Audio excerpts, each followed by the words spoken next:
En el nombre del Padre, del Hijo y del Espíritu Santo. Amén.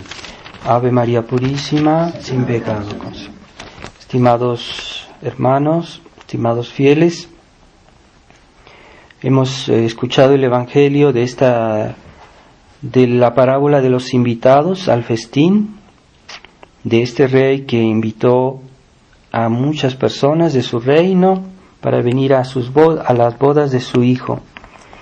Ese rey es claramente Dios mismo, que invita a todos los hombres, a todas las naciones, a ir a las bodas de su hijo, que son pues finalmente el cielo, ¿verdad? Todos estamos convidados al cielo, y se puede decir que el cielo comienza ya en esta vida, porque Dios nos invita a la Iglesia Católica a participar de los bienes de la Iglesia Católica, especialmente al gran festín, si se puede hablar así, de la Santa Misa, porque en la Santa Misa recibimos muchos bienes espirituales y todos debemos participar a la Santa Misa y participar a todos los bienes de la Iglesia, ¿verdad? ¿Cuáles son los bienes de la Iglesia que nos deben llenar espiritualmente? Pues son los sacramentos, pero en primer lugar la fe de la Iglesia,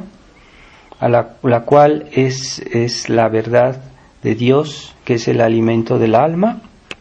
Entonces Dios nos llama a todos los hombres sin excepción, a que participemos en ese festín, en esas bodas, que son las ceremonias de la Iglesia, que son la herencia de la Iglesia, la tradición de la Iglesia, la fe de la Iglesia, y todo eso es un gran bien para el alma. Y así como en una fiesta, en unas bodas, todos se alegran, todos están contentos, todos participan. Es así la participación que nosotros debemos tener en la Iglesia de Dios. Todos estamos llamados a participar a los bienes de la Iglesia, y que es ya un comienzo del cielo, ¿verdad? Ya esa felicidad que comienza ya en esta vida cuando participamos, por ejemplo, a la Eucaristía, recibimos la Sagrada Eucaristía o recibimos alguna gracia, particularmente en los sacramentos, y las ceremonias de la Iglesia, la misa que es la verdadera misa, ¿verdad? Porque no es esa misa deformada o esa misa adulterada que es la nueva misa, sino la misa de siempre, ¿verdad? La misa católica. Entonces todos estamos llamados a participar, pero lo que es de temer es la negligencia, ¿verdad? No es forzosamente aquellas personas que están contra Dios o contra este rey, sino aquellos que se supone que están con él, que eran sus súbditos, y que este rey los invitó generosamente a participar para su bien, porque finalmente pues todo era a cargo de este rey, a sus gastos, a su iniciativa, ¿verdad?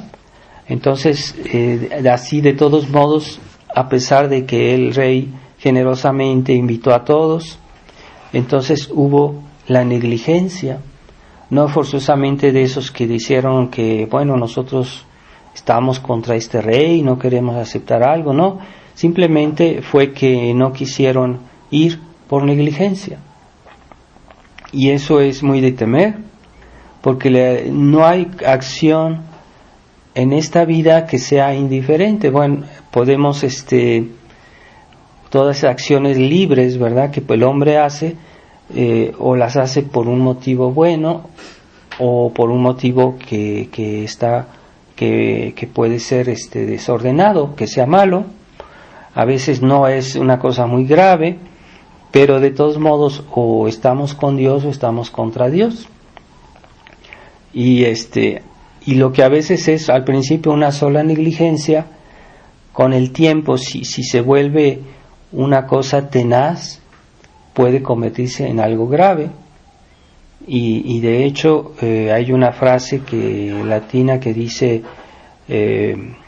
errar es humano, pero perseverar es diabólico. Entonces todos podemos tener algún pecado venial, alguna negligencia, pero el problema es cuando nos aferramos a esos pecados veniales y hacemos de eso una ley o incluso hacemos de eso algo absoluto. Entonces el hombre nunca está siempre estable en la misma situación, o nos mejoramos o empeoramos.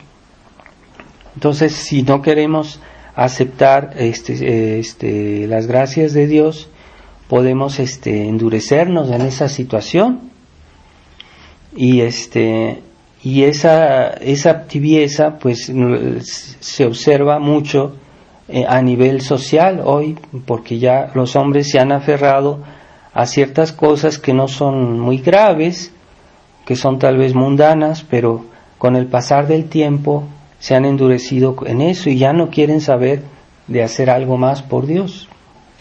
Entonces se van hundiendo, la sociedad o muchas personas se van hundiendo cada vez en pecados más graves, en una situación cada vez que es de rebeldía realmente contra Dios, porque no quisieron hacer nada, porque quisieron permanecer en ese estado de pecado, o simplemente de indiferencia. Tal vez no estaban contra Dios, pero quieren a todo precio conservar ciertos bienes o ciertas cosas desordenadas, y por el hecho mismo se alejan de Dios.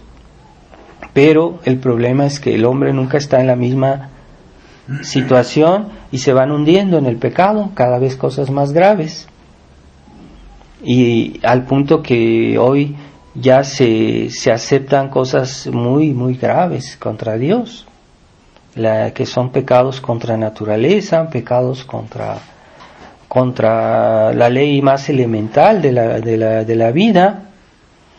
Entonces el hombre se está rebelando contra Dios, pero eso comenzó al principio tal vez con una negligencia, con una pereza, con una apatía espiritual, y como dice aquí el Evangelio, Dios envió este rey envió a sus ministros, a sus enviados, para tratar de convencerlos, pero estos primero los trataron mal. Primero los ignoraron, dijeron yo tengo que hacer esto, yo tengo que hacer aquello, no puedo venir, y después los maltrataron y finalmente los mataron, los asesinaron. Y muestra que el hombre, si no se esfuerza en ser bueno, cada día se vuelve peor, cada vez es una persona más tenaz, porque no podemos permanecer siempre en el mismo estado. Y esa es la ilusión de los católicos tibios que creen que pueden pasar toda su vida con una actitud tibia hacia Dios, que simplemente con que no hagan pecados mortales y que salven su alma, con eso es suficiente, pero no quieren salir de esa tibieza, y cuando esa tibieza se vuelve tenaz es muy inquietante, porque Dios castiga la tibieza, y muchas personas se van al infierno porque nunca quisieron salir de su tibieza y terminaron cayendo muy bajo o haciendo algún pecado grave, y Dios finalmente es un castigo de Dios. Entonces esa cuestión de querer no secundar a Dios, más bien que Dios nos secundar nuestra manera de ser, nuestras costumbres, nuestros gustos. Entonces Dios es como decir que Dios se debe adaptar a lo que nosotros queremos o a nuestras costumbres, y no es así. Ciertamente Dios nos espera mucho y tiene mucha paciencia, pero no nos espera porque Él quiere adaptarse a nuestra manera de ser. Esa es la gran ilusión en que caen muchos. No hay que pensar que Dios lo hace por eso, sino en realidad es porque Dios espera que nos adaptemos a Él.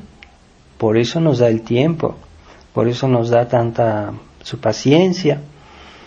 Entonces lo que es tan grave, tan inquietante, es ver cómo esos enviados de Dios que en el Antiguo Testamento fueron los profetas, ¿verdad? Los profetas, los santos del Antiguo Testamento, pero esa historia se repite también en nuestra época, porque también las personas que han querido ser fieles a Dios en esta época, pues han sido perseguidas, o somos perseguidos, ¿verdad? Tenemos varios ejemplos, ¿verdad? Por ejemplo,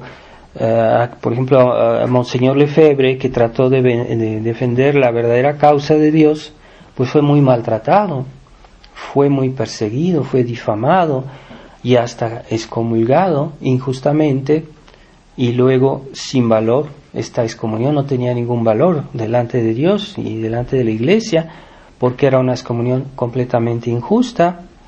Y no solo él, sino también Monseñor de Castro-Mayer, que también fue un defensor de la fe, y todos aquellos sacerdotes de la tradición que pues muchos ya han muerto, muchos ya han desaparecido, que trataron de defender la verdadera causa de la Iglesia, pues fueron maltratados, fueron perseguidos, fueron difamados y tratados como gente indeseable.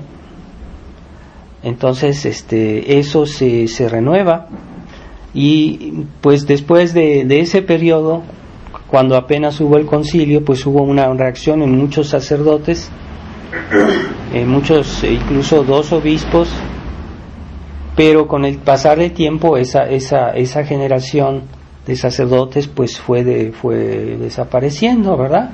Y quedó una nueva generación de sacerdotes que fue la que Monseñor Lefebvre, por su fidelidad, por sus trabajos, su lucha, pues nació, ¿verdad? Esa nueva generación de sacerdotes de la Fraternidad San Pío X, que trataron de mantener dentro de la fraternidad esa lucha por la fe.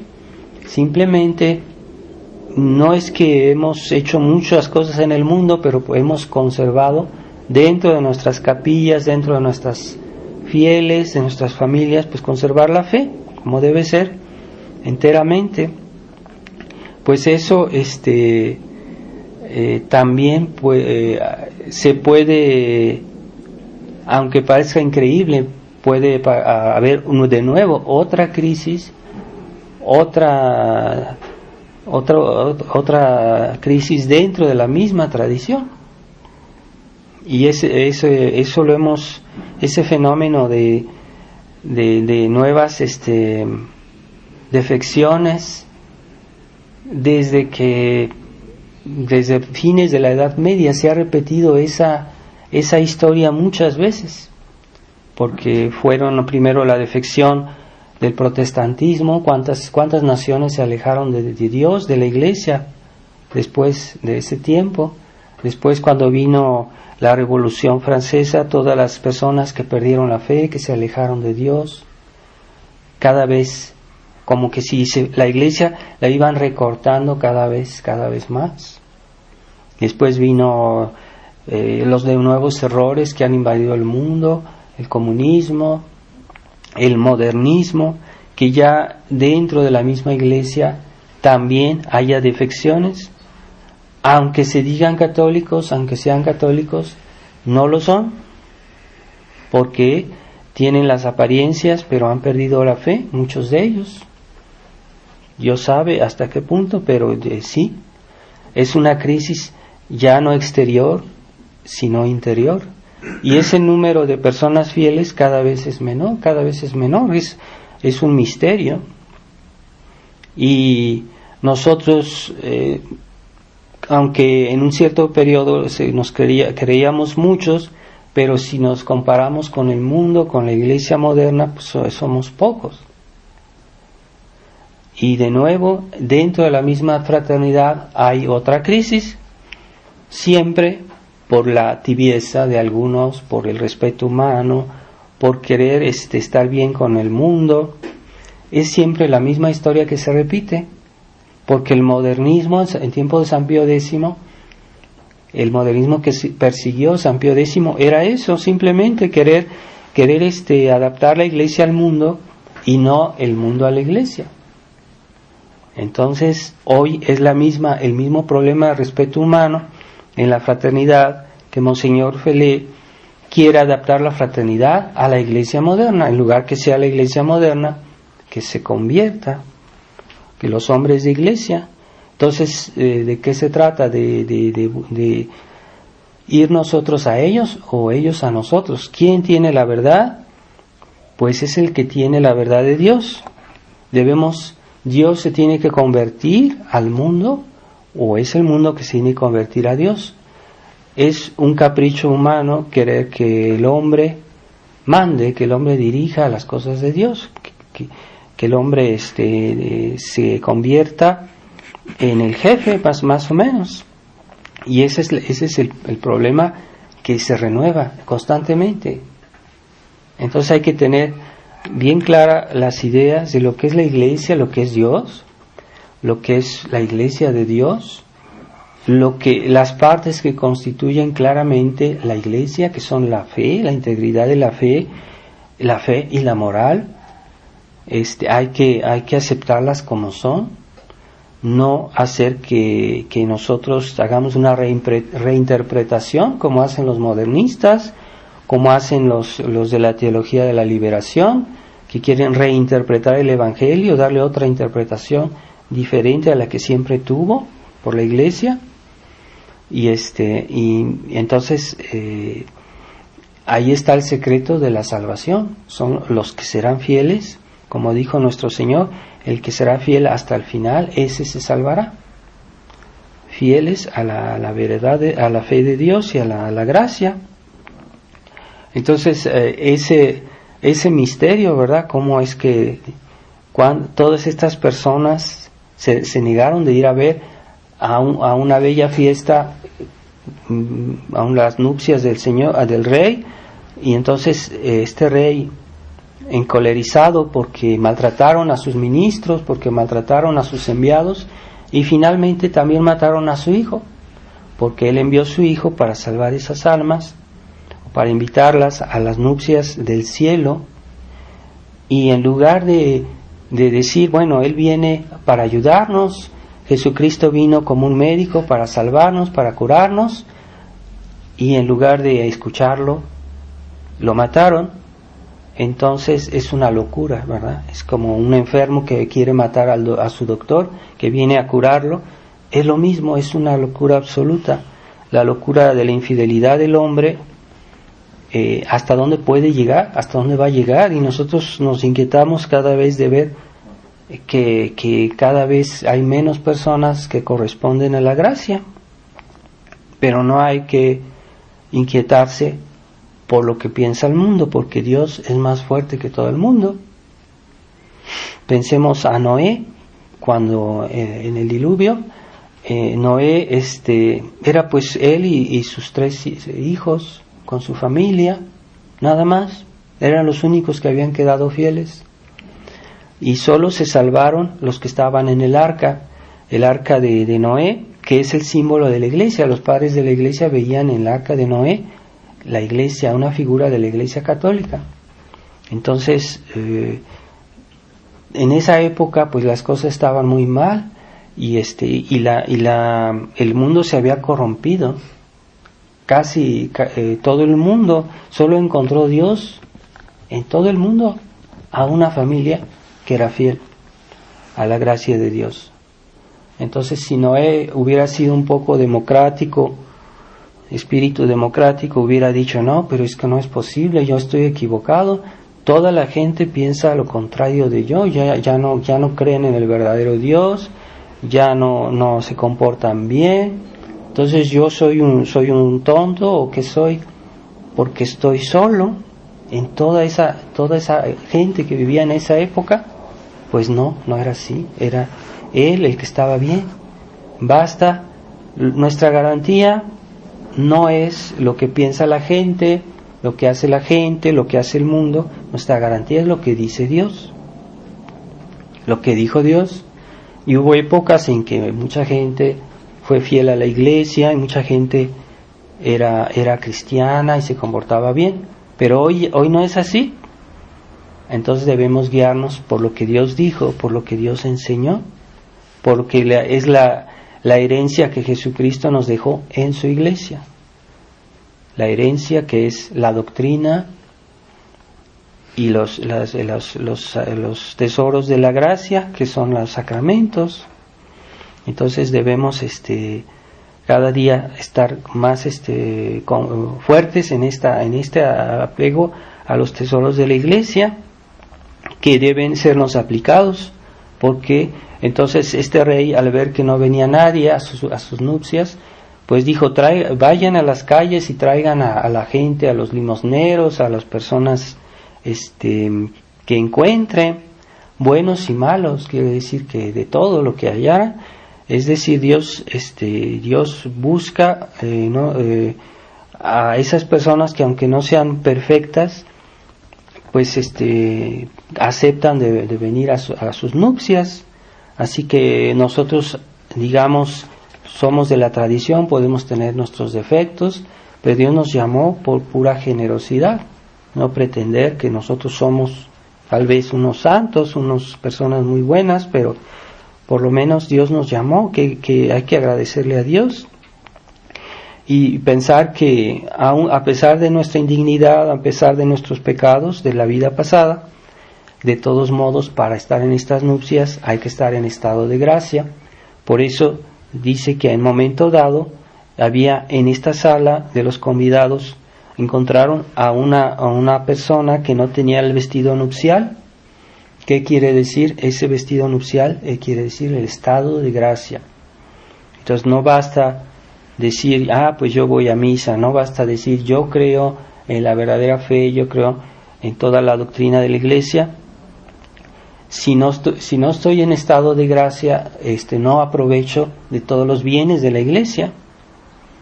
Me ayudan ciertamente, pero no me santifican. Asisto a la misa, pero no me sirve de gran cosa. Sí me sirve, claro, pero no me santifica. No somos agradables a Dios si no estamos en estado de gracia. Y sobre todo en el cielo, ¿verdad? En el cielo no entrará nada que esté manchado, nada que sea que tenga pecado. Aun si tal vez fueron personas que practicaban, pero que no vivían en estado de gracia. Entonces lo que cuenta realmente es que estemos en estado de gracia para que aprovechemos profundamente de las gracias de Dios. Y dijo que: ¿cómo has entrado aquí no teniendo el vestido de bodas? Y entonces él dijo a sus ministros: atarlo de pies y manos y arrojarle las tinieblas de fuera. ¿Cuáles son las tinieblas de fuera? Pues es la condenación. El infierno es eso, es eso, las tinieblas de fuera. Y esa ciudad que este rey mandó quemar, que mandó matar a estas personas, es símbolo del infierno. El infierno es la ciudad mundana, la ciudad del pecado, que va a ser inflamada, llena de llamas. Es todas esas personas que sirvieron al pecado, que sirvieron al mal, que irán juntas al infierno. Y esa ciudad o esa Babilonia que hoy conocemos va a ser reprobada, así como Sodoma y Gomorra, ¿verdad? Cayeron todas esas personas cayeron en bloque al infierno. O también las personas que se rebelaron contra la ley de Dios en el tiempo del diluvio, pues todas también fueron al infierno. Entonces esas ciudades esa sociedad moderna que se rebela contra Dios, que vive fuera de su ley, que solo busca su placer, sus placeres, sus satisfacciones, sus gustos, bien, todo ese conjunto de la sociedad será reprobado un día, a menos que se conviertan, ¿verdad?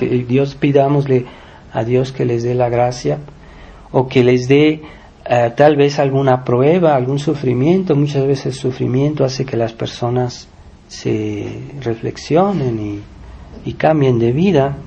No es un mal siempre las desgracias que puedan pasar en el mundo. Tal vez las guerras que hoy se anuncian en este mundo, que tenemos mucho temor por la situación mundial, que puede haber una guerra mundial, que puede haber grandes desgracias. Tal vez eso va a hacer reflexionar a muchas personas, esos sufrimientos, tal vez Dios lo permitirá. Dios no lo quiere así estrictamente, pero Dios permite a veces muchas desgracias para que las almas se conviertan. Entonces, y que también incluso en la misma tradición, que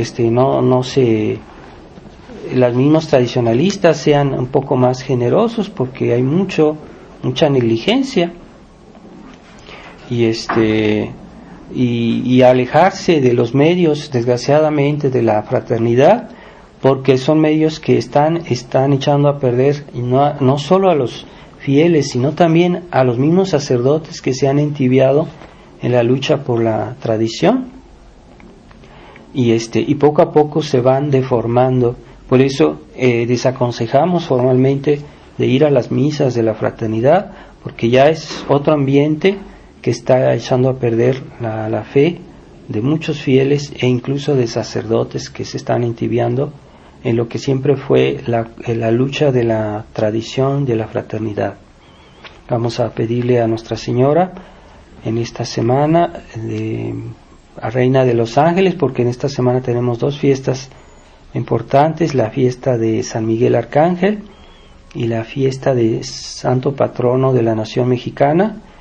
Pidámosle a la Reina de los Ángeles que nos envíe sus ángeles para que siempre nos guíen y nos hagan ser dóciles, como ellos lo son, a la voluntad de Dios. Ave María Purísima, siempre.